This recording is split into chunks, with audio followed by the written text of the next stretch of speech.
Fox 13's Good Day. Local for you all morning long. All right, you've got the flowers, you got the dress, the church, the food. When you add all of it up, the cost of a wedding can get really, really expensive. In some extravagant cases, hundreds of thousands of dollars. But most of us can't afford that.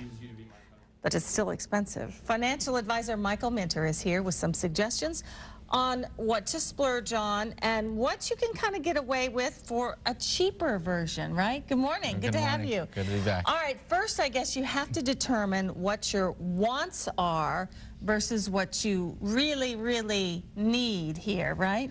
Planning for a wedding is very similar to planning everyday life, basically. So when I sit down with my clients as a financial advisor, that's the thing we focus on most, focusing on their budgets, their needs, their wants, their spending habits, their saving habits, so that we can invest accordingly.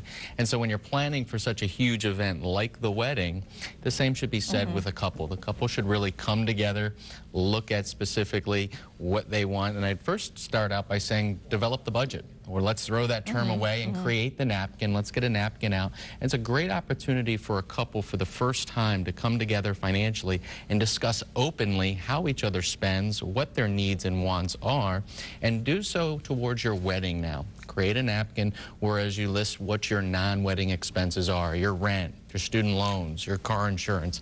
Have specifically, now you can learn a little bit about each other, what you're walking into over the next lifetime ahead. And so then you really can take a look at what you can cut back on. You're at dining, going out at night. So now that you've created that budget, you can look towards your wedding and say, be realistic, what the two of you really can spend on that wedding ahead. Because weddings they are very expensive. You have some numbers about what we spend nationally and locally on a wedding, right? It's almost like a down payment on a home, as we talked about. $20,000 to $30,000 goes into spending for a wedding. So it's wise to first prioritize. You know, take a look at, as I always say, the early bird gets its worm. So months in advance, the two of you come together and put out a little needs versus wants column by saying, we must have this at our wedding. We must have, we don't necessarily need this at our wedding, or it'd be nice to have. So when you can list all three, you can now prioritize and specifically see how much each cost is going to be on a line by line basis, and understand where you can cut back on throughout the wedding, such as your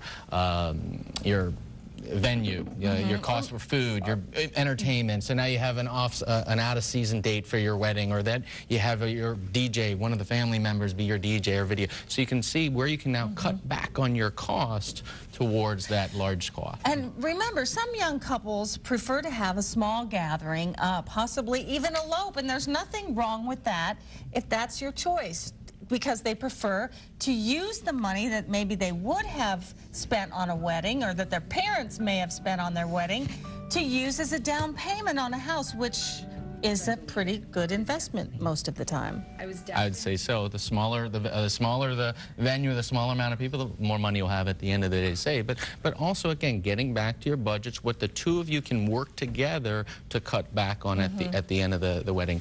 I'd also then say, when you create that budget and you know specifically what you're saving for, what that amount is, put it up somewhere so you see it on a day-to-day basis. You know, your wedding's going to be top of mind.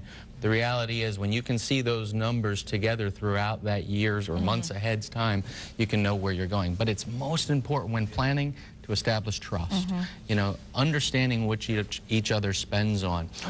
Understand specifically what each other wants in life and wants to get out of the wedding. And seek guidance by maybe a financial advisor, someone like us from Mintco Financial, and say, hey, maybe it's time for the two of us to prevent what many weddings or marriages end up in, and that's divorce. We can now ahead of time learn enough about each other's financial partnership to really succeed. Maybe decide if it is what you want to continue with, because I imagine sometimes it might not be. It might not be the right thing. That's right. Thanks very much, Michael. Some good advice to all the young couples and who are in love. Thanks very much. Thanks.